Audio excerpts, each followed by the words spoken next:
global news update on top Accolade News. From global flashpoint to the world of music and sports, tonight we take you through the stories shaping politics, conflict and culture. These are the headlines you need to understand the state of our world. Peru faces deadly protests. Japan schedules October 21st vote to select next Prime Minister. John Bolton indicted over mishandling of classified documents. India denies any recent commitment to halt Russian oil.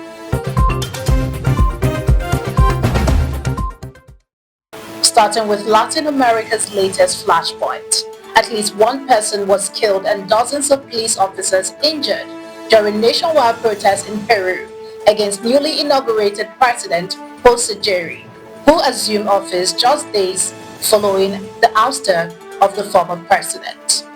Demonstrations fueled by Gen Z activists, transport workers and civil groups erupted over rising crime, economic insecurity and corruption.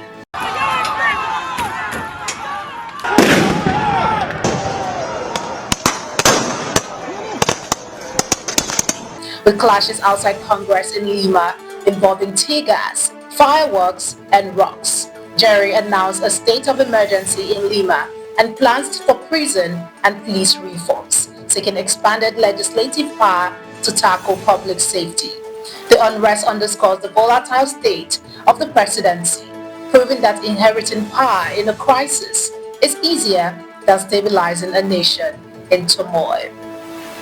From South American streets to East Asia halls of power, where leadership battles brew without the tear gas.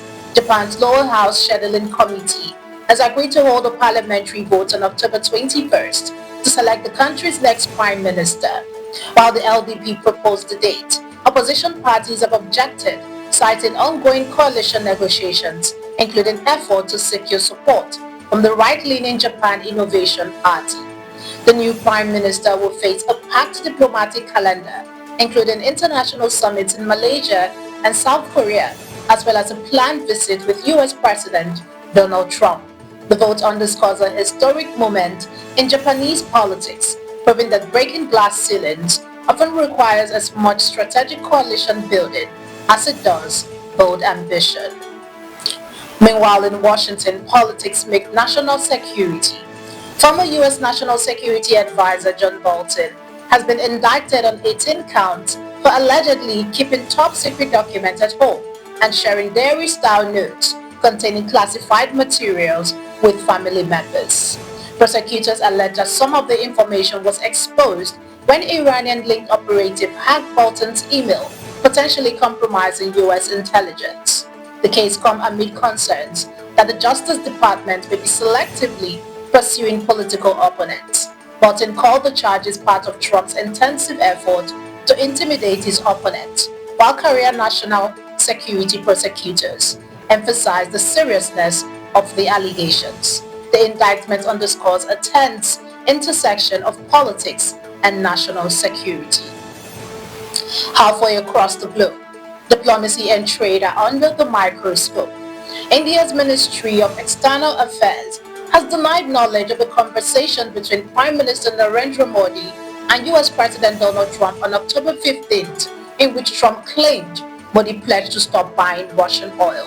On the question of whether there was a conversation or a telephone call between Prime Minister Modi and President Trump, I am not aware of any conversation yesterday between the two leaders. The denial comes amid ongoing US-India tensions after Trump imposed a 50% tariff on Indian goods over Russian crude imports. Indian officials stress that energy policy prioritizes consumer interest, and while purchases of Russian oil have slightly declined, they still account for about a third of the country's imports. State-owned refinery executives said they were not briefed on any directives, while Russia remains confident that India will continue importing its crude. The episode highlights the delicate dance of diplomacy and trade, proving that in global politics, a statement can travel faster than a conversation. You're watching the Global News Update on Top Accolade News. Do stay with us. Still to come.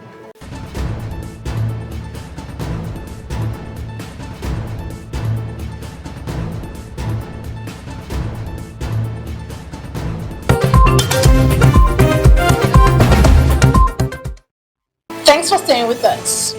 In Ukraine, the stakes are even higher. Ukrainian President Zelensky will meet US President Donald Trump in Washington on Friday to discuss military support, including the possible provision of long-range Tomahawk missiles, just a day after Trump held a very productive call with Russian President Vladimir Putin. Zelensky warned that Moscow is accelerating dialogue in response to potential missile deliveries, while Trump has expressed caution, citing US stockpile needs. The meeting comes amid intensified Russian attacks on Ukraine, ongoing US-led sanctions, and complex diplomatic maneuvers involving other global powers. And I thought it was a very good phone call. I thought very productive.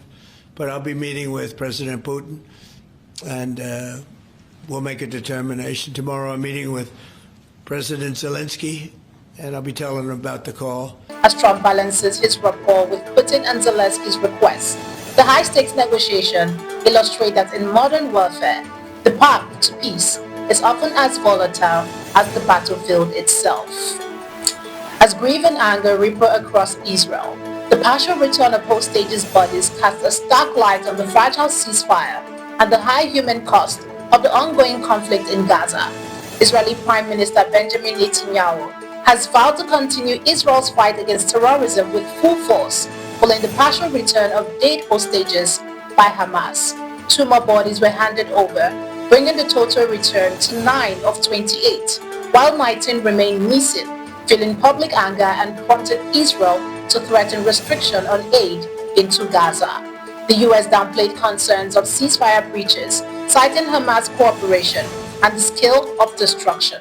It's a gruesome process. I almost hate to talk about it, but they're digging. They're actually digging. Netanyahu reiterated Israel's readiness for further military action if attacked. From conflict to culture, we shift from the battlefield to the stage. Ace Frehley, the iconic guitarist and founding member of rock band Kiss, has died at the age of 74. His passing on October 16th was confirmed in a statement expressing the family's heartbreak and noting that he left peacefully. Fellow bandmates and rock legend paid tribute to Frehley's unparalleled influence on Kiss and the world of rock music, highlighting his legacy as a rock soldier who inspired millions of guitarists.